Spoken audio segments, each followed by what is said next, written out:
미국에 있을 때 개폭교회가 도대체 어떤 교회인가 굉장히 궁금했습니다. 어떤 교회길래 이상혁 담임 목사님께서 태평양을 도로 건너서 개폭교회에 부임하셨을까 궁금했는데 와서 한 주간 지내보니까 말씀을 사모하는 여러분이시고 기도가 살아있는 교회이고 전도의 열정이 있는 교회, 영혼을 사랑하는 교회, 그 교회가 개폭교회라는 것을 느끼면서 하나님 참 감사합니다.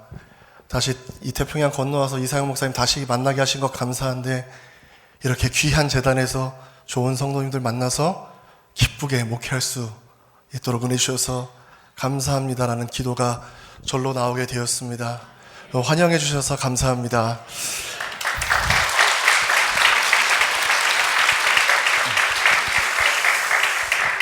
상처받지 않은 것처럼이라는 제목으로 히브리서의 말씀을 가지고 잠시 은혜를 나누겠습니다. 심리학 용어 중에 트라우마라는 단어가 있습니다. 이 말은 다 아시겠지만 외상 후 스트레스 장애라고 해서 사람이 어떤 생각지도 못한 크고 놀라운 그런 일들을 경험했을 때 정신적인 그리고 마음에 상처가 생기는 그것을 트라우마라고 합니다. 복잡한 시대를 사는 현대인들은 여기저기에서 많은 상처들을 받으면서 살아가는 것을 볼 수 있습니다. 그래서 한간에 이 서점가에서는 이 상처에 관계된 책들이 베스트셀러를 이루기도 했습니다. 아프니까 청춘이다, 상처받지 않고 행복해지는 관계의 힘, 상처받을 용기, 이런 책들이 베스트셀러로 팔리게 됐다라는 것입니다. 왜냐하면 내 상처를 좀 치료하고 싶다라는 거예요, 사람들이. 4.5와 5가 있었습니다. 4.5와 5가 있었는데 항상 이 4.5는 5 앞에 서면 5를 넘어서고 싶은데 넘지 못하고 작아지는 것이었어요. 그래서 5가 항상 4.5를 불러서 야, 너 일로 와봐. 너 저것 좀 해. 그러면 4.5가 알았어 하고 가서 그걸 하고 매일 그랬다라는 거예요. 그런데 어느 날 4.5가 며칠 동안 보이지 않는 것이었습니다. 며칠 동안 탁 보이지 않다가 어느 날 4.5가 5 앞에 딱 나타난 거예요. 5가 4.5 너 일로 와봐. 딱 그러니까 4.5가 싫어. 딱 그러는 거예요. 5가 너무 당황해서 속으로 얘가 웬일이지? 그래서 너 다시 일로 와봐. 너 그동안 무슨 일 있었어? 너 며칠 동안 뭐 했어? 딱 그랬더니 4.5가 더 이상 나한테 시키지 마. 나 점 뺐어. 딱 그랬다라는 거예요. 나 점 뺐어. 그래서 점 빼니까 4.5가 45가 됐지요. 상처는 그 원인만 제거하면 됩니다. 점만 빼도 자존감이 달라지는 거예요. 점만 빼도. 원인의 제거가 치료의 시작이라는 것입니다. 그런데 문제는 신앙생활 하면서 상처가 생긴다는 것에 있습니다. 주님을 따라가다가 고난을 만날 수가 있다는 거예요. 여호와는 나의 목자시니 내게 부족함이 없으리로다 하면서 막 따라서 갔는데 끝까지 갔더니 어디예요? 아골 골짜기를 만나는 거예요.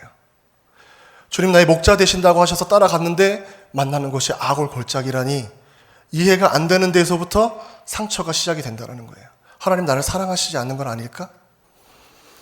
주님 따라가다가 물질의 어려움 만나면 물질을 넘치게 주시면 이 상처가 치료될 것 같아요. 하나님 물질을 좀 주셔서 이 문제 좀 넘어서게 해달라고. 관계의 문제, 건강의 문제, 자녀의 문제, 우리가 새벽에 나와서 기도하는 모든 문제들 하나님께서 우리가 원하는 대로 다 주시면 그 문제가 해결될 것처럼 우리는 생각합니다. 그런데 우리 영혼의 주치의께서는 그런 방식으로 우리의 상처를 치료하지 않는다는 데에 문제가 있습니다. 오늘 히브리서의 수신자들이 바로 이러한 신앙의 딜레마를, 이런 어려움을 겪었던 사람들이었습니다. 히브리서는 이 히브리인들에게 쓰여진 편지입니다. 정확히는 예루살렘에 살고 있는 유대인들에게 쓰여진 편지예요. 이 히브리서가 쓰여진 배경은 초대교회의 핍박과 관련이 있습니다. 초대교회에 불어닥친 강력한 핍박으로 말미암아 유대인 중에서 회심했던 그리스도인들이 다시 유대교로 돌아가는 일들이 생겨나기 시작한 거예요. 감옥에 잡혀가고 막 순교하고 이런 일들이 있으니까 너 여기서 다시 유대교로 들어오면 우리가 받아줄게 하니까 그리스도인으로 개종했던 사람들이 다시 율법으로 유대교로 돌아가게 됐다라는 것입니다. 이러한 일로 인해서 초대교회가 큰 어려움을 만나게 됩니다. 그래서 히브리서 저자는 율법으로 돌아가는 그리스도인들에게 복음의 우월성과 절대성, 유일성을 이 히브리서에서 계속해서 변증하고 있는 거예요. 성막과 복음, 성막과 그리스도의 피, 계속해서 율법과 복음, 이거 계속해서 설명하는 겁니다.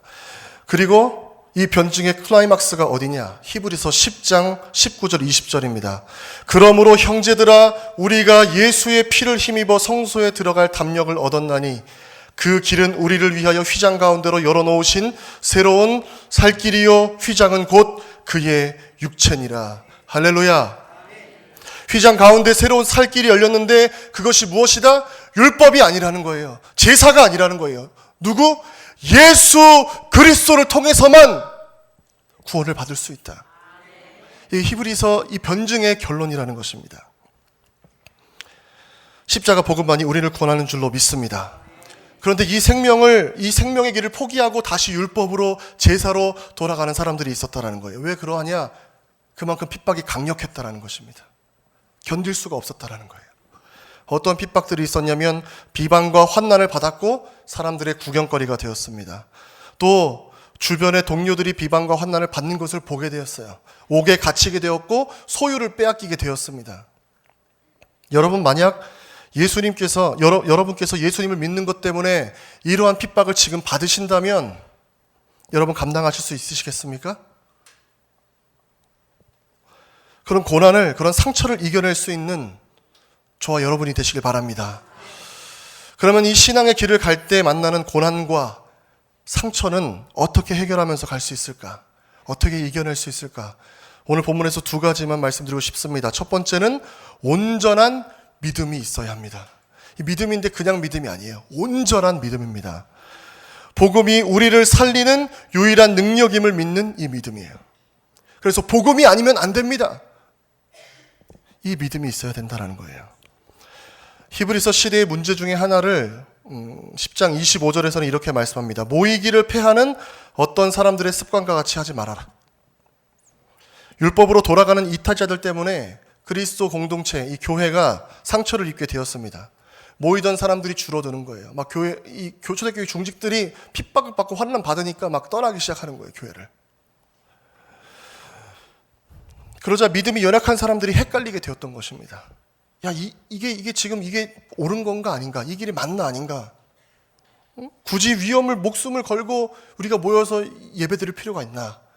율법으로 다시 돌아가면 되는 거 아닌가? 이러한 복음의 능력을 희석하는 생각들이 공동체 안에 독버섯처럼 퍼져갔던 것입니다. 그리고 이러한 생각들은 바로 상처의 두려움에서 비롯된 거예요. 계속 믿음을 지키면 우린 고난받고 상처받고 내가 받고 가족이 받고 이게 두려웠던 것입니다. 그런데 오늘날 교회들의 문제는 조금 다르게 드러납니다. 무엇이냐면 모이기를 피하는 게 아니라 자기들끼리 모인다는 거예요. 교회 안에서 우리끼리만 좋고 끝난다는 것입니다. 복음이 정말 필요한 곳은 여러분 어디입니까? 교회 아닐까요? 교회 밖일까요? 교회 아닙니까? 교회 밖입니까? 교회 밖이죠. 복음을 들어야 할 사람들이 거기 있으니까요. 정말 복음이 가야 할 곳은 바로 이 예배가 마쳐지고 여러분들이 돌아가는 여러분의 삶의 자리라는 것입니다. 그런데 왜 우리는 우리끼리 모이는 것에 만족하느냐? 세상에 나가서 복음 전하다가 상처받을 게 두려워서 그런 거 아니겠습니까? 진짜 믿음, 이 온전한 믿음의 사람들은 이 복음을 전하고 싶어서 견딜 수 없었던 사람들이었습니다. 수가성의 사마리아 여인은 물 들어왔는데 그 물동이를 내려놓고 마을로 달려 들어갔다 그랬어요. 뽕나무에 올랐던 삭개오는 자신의 전 재산을 팔았습니다. 사도 바울은 또 어떻습니까? 만약 우리가 갖고 있는 믿음이 온전한 믿음이라면 우리에게도 이러한 증상이 있어야 한다는 거예요. 상처를 두려워하지 않고 능력의 복음을 증거하는 그 입술이, 그 마음이, 그 발걸음이 우리 삶에 있어야 한다는 것입니다. 그런데 놀라운 것은 무엇이냐면 그렇게 믿음으로 살면 상처가 더 커질 것 같은데 그렇지 않다라는 거예요. 마태복음 5장 11절에 주님이 이렇게 약속하셨습니다. 나로 말미암아 너희를 욕하고 박해하고 거짓으로 너희를 거슬러 모든 말을 할 때에는 너희에게 복이 있나니 기뻐하고 즐거워하라. 하늘에서 너희의 상이 큼이라. 예수님의 약속입니다. 온전한 믿음이 주시는 이 복음의 삶을 살 때 우리는 세상이 주는 기쁨, 그거가 비교할 수 없는 하늘이 주는 기쁨을 경험하게 된다는 거예요. 그것 때문에 나가서 증거할 수 있다는 것입니다. 이 기쁨, 세상이 줄 수 없는 기쁨을 온전한 믿음으로 소유하는 여러분 되시길 축복합니다. 두 번째로 어떻게 이 신앙의 상처를 해결하면서 갈 수 있느냐? 하나님의 약속을 인내하는 것입니다. 인내하면서 하나님의 약속을 기다리는 거예요. 오늘 히브리서 공동체는 핍박이 한 번 왔다 그래서 이 공동체가 한 번에 무너진 것이 아니었어요.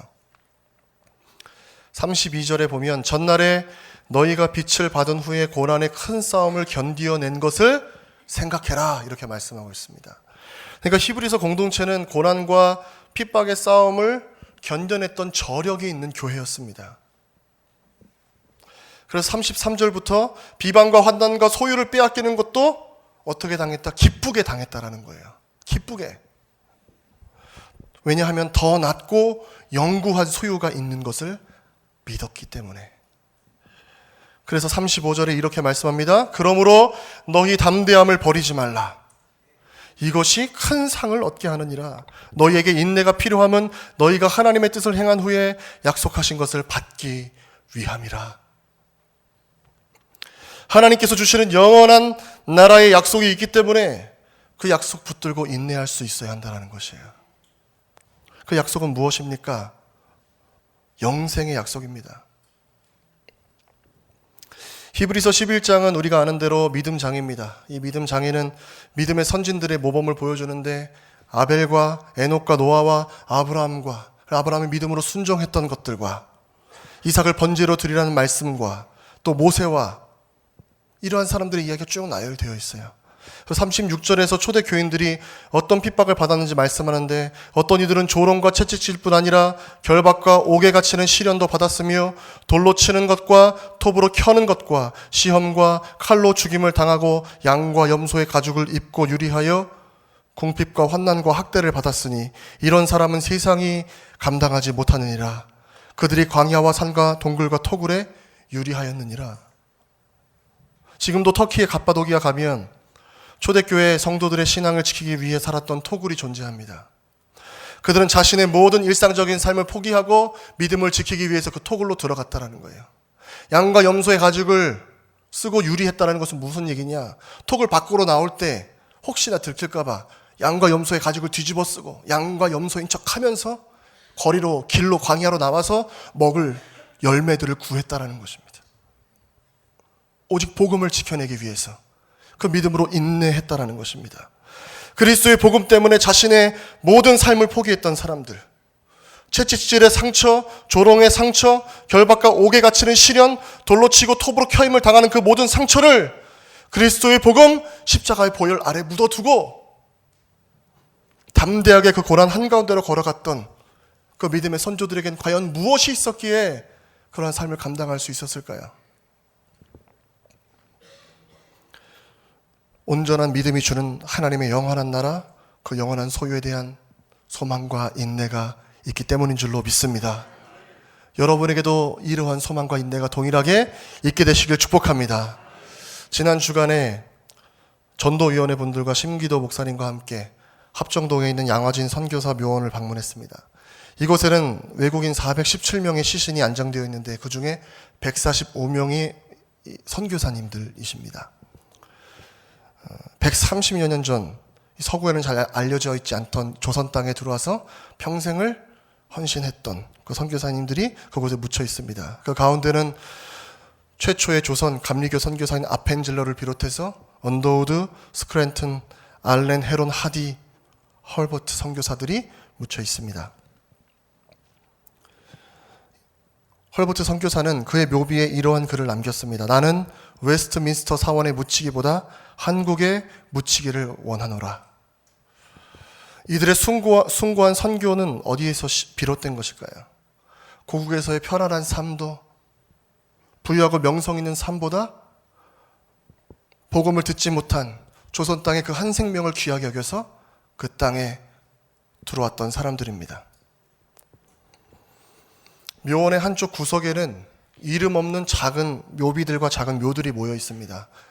그것은 무엇이냐면 선교사님들의 자녀들의 무덤이에요.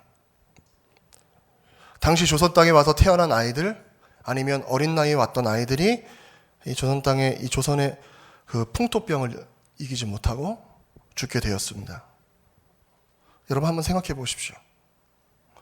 하나님 부르심 따라서 수개월을 배를 타고 태평양을 건너서 조선에 왔어요.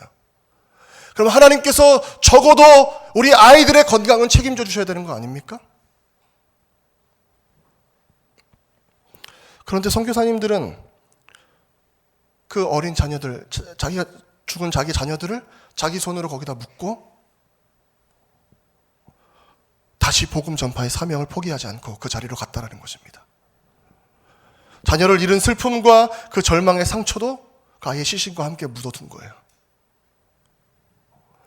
저는 그 아이들의 무덤을 지날 때마다 선교사님들의 그 상처가 느껴지는 것 같습니다. 어떻게 그 상처를 뒤로 하고 다시 그 부르심의 자리로 갈 수 있을까? 오늘 본문의 36절은 이렇게 말씀합니다. 너희에게 인내가 필요하면 너희가 하나님의 뜻을 행한 후에 약속하신 것을 받기 위함이라. 그리고 39절에 우리는 뒤로 물러가 멸망할 자가 아니요 오직 영혼을 구원함에 이르는 믿음을 가진 자니라. 할렐루야. 온전한 믿음과 영원한 나라의 소망을 가진 자들은 결코 물러날 수가 없다라는 거예요. 이것보다 더 귀한 것을 알기 때문에 물러나고 지체할 시간이 없다라는 것입니다.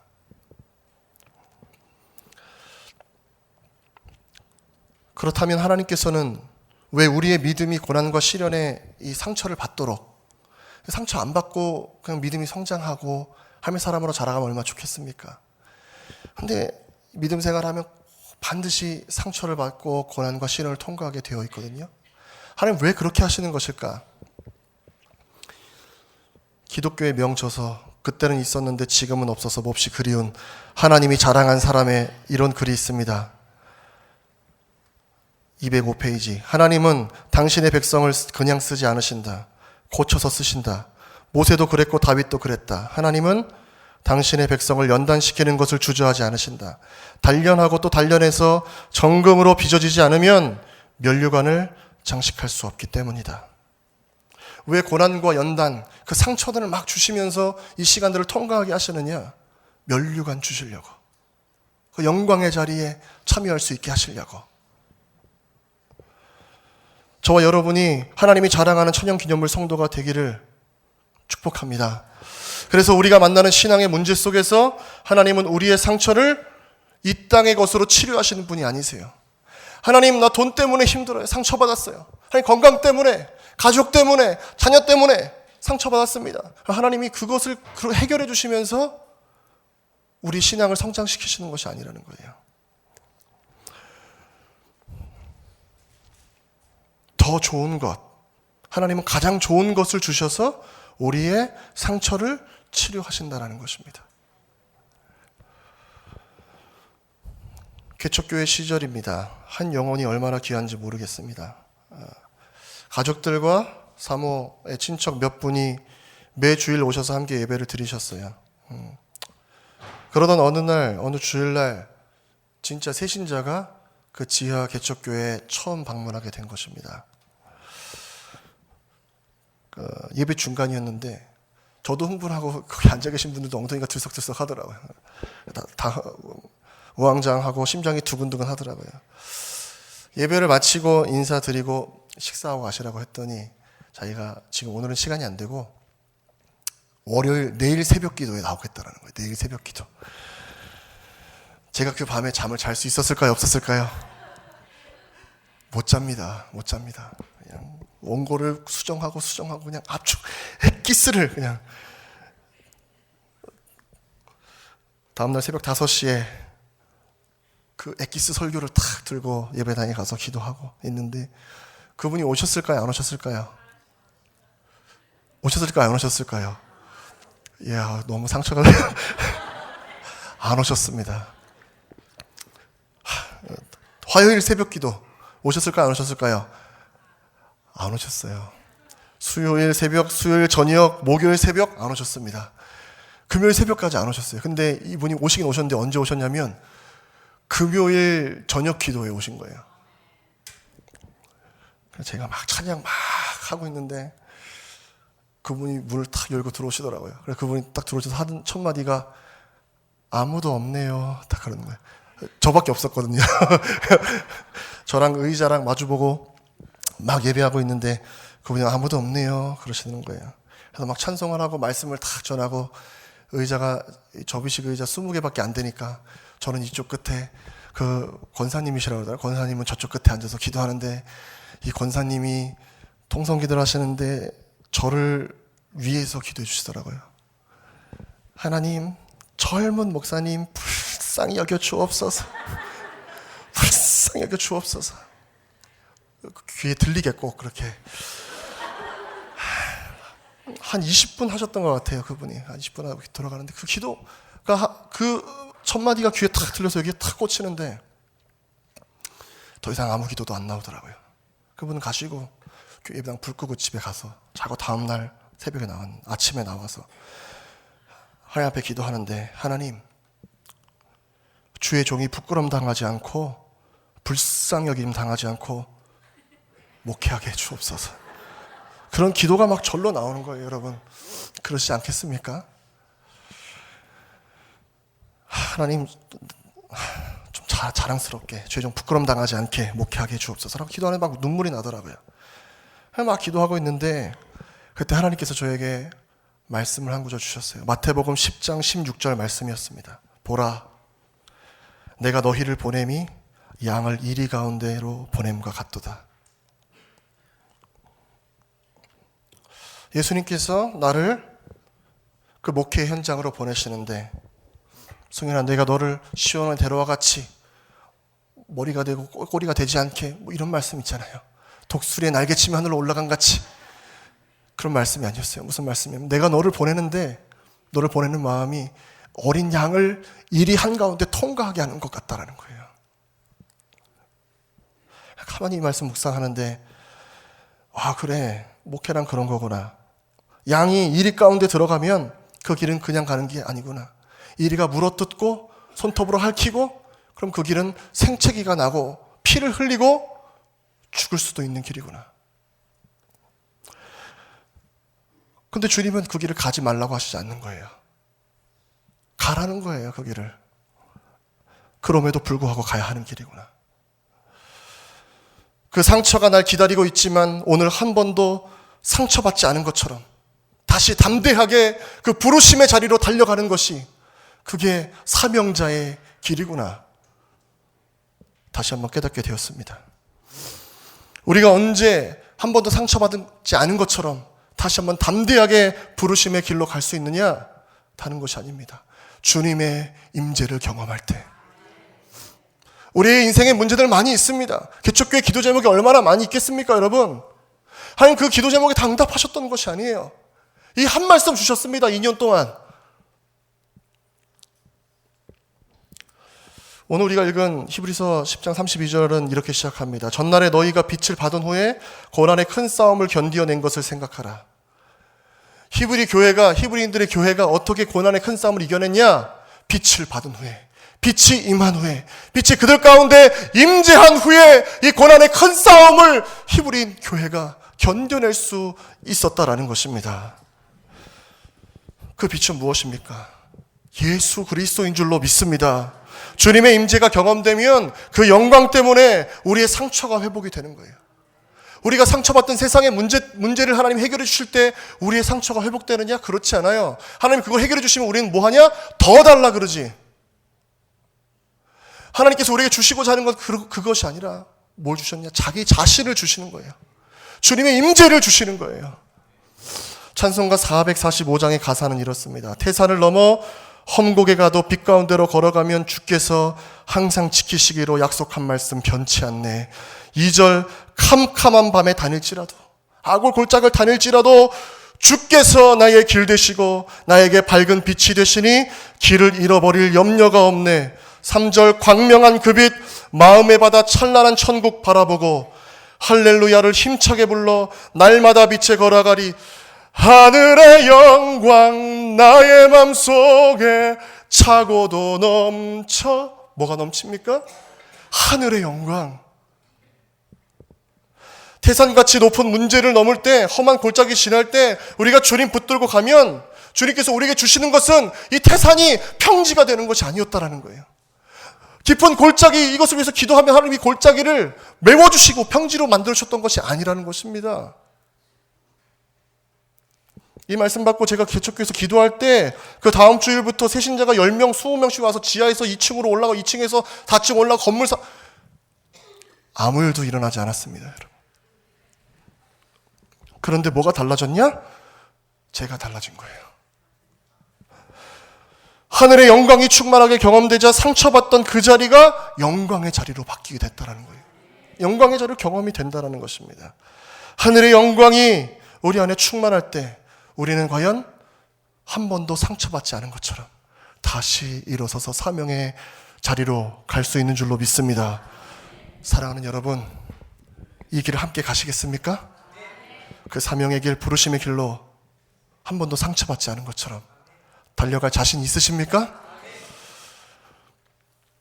우리가 만나는 모든 고난과 시련의 상처를 넘어서 주님의 영광을 경험하고 그 상처들이 결국에는 영광의 면류관으로, 그리고 하나님 나라에 입성할 땐 영적 전쟁의 전투의 전리품으로 삼으시고 하나님께 환영받는, 그래서 한 번도 상처받지 않는 것처럼 오늘 다시 부르심의 자리로 달려가는 사랑하는 개폭교회 모든 성도님들 되시길 간절히 축복합니다.